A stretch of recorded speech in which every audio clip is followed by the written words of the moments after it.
ನಮಸ್ಕಾರ. ನಾನು ಚಂದ್ರಮೌಳೀಶ್ವರನ್, ಚೆನ್ನೈನ ಡ್ಲಾಗ್ ಟೆಕ್ನಾಲಜೀಸ್ನಿಂದ.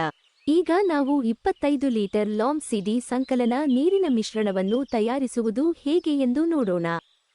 ಮೊದಲು ಸಂಪೂರ್ಣವಾಗಿ ಖಾಲಿ ಪ್ಲಾಸ್ಟಿಕ್ ಟಬ್ ಅಥವಾ ಡ್ರಮ್ನಲ್ಲಿ 25 ಲೀಟರ್ ನೀರನ್ನು ತೆಗೆದುಕೊಳ್ಳಿ.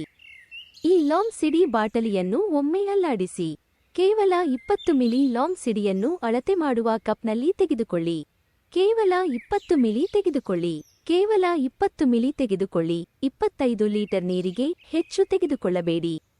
ಈ 20 ಮಿಲಿ ಲಾಮ್ ಸಿಡಿಯನ್ನು 25 ಲೀಟರ್ ನೀರಿನೊಂದಿಗೆ ಸೇರಿಸಿ.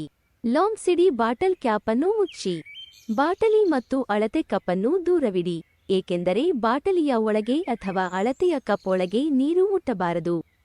ಟಬ್ನಲ್ಲಿ 25 ಲೀಟರ್ ನೀರನ್ನು ಕೈಯಿಂದ 3 ಬಾರಿ ಮಾತ್ರ ಮಿಶ್ರಣ ಮಾಡಿ.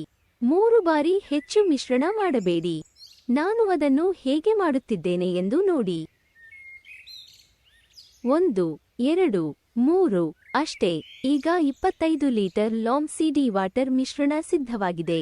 ಈ 25 ಲೀಟರ್ ಮಿಶ್ರಣವನ್ನು ಸ್ಪ್ರೇ ಟ್ಯಾಂಕ್ಗಳಿಗೆ ತೆಗೆದುಕೊಂಡು ಸುಮಾರು 11,000 ಚದರ ಅಥವಾ 1/4 ಎಕರೆ ಪ್ರದೇಶದಲ್ಲಿ ಬೆಳೆಗಳಿಗೆ ಸಿಂಪಡಿಸಿ. ಅಥವಾ ಈ 25 ಲೀಟರ್ ಅನ್ನು ಮರಗಳ ಬೇರುಗಳಲ್ಲಿ ಸುರಿಯಿರಿ.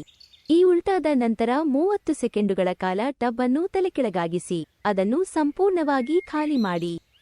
ಮತ್ತೆ 25 ಲೀಟರ್ ನೀರನ್ನು ತೆಗೆದುಕೊಂಡು 20 ಮಿಲಿ ಲಾಮ್ ಸಿಡಿ ಸೇರಿಸಿ ಮತ್ತು ಲಾಮ್ ಸಿಡಿ ನೀರಿನ ಮಿಶ್ರಣವನ್ನು ತಯಾರಿಸಿ ಮತ್ತು ಸಿಂಪಡಿಸುವುದನ್ನು ಮುಂದುವರಿಸಿ.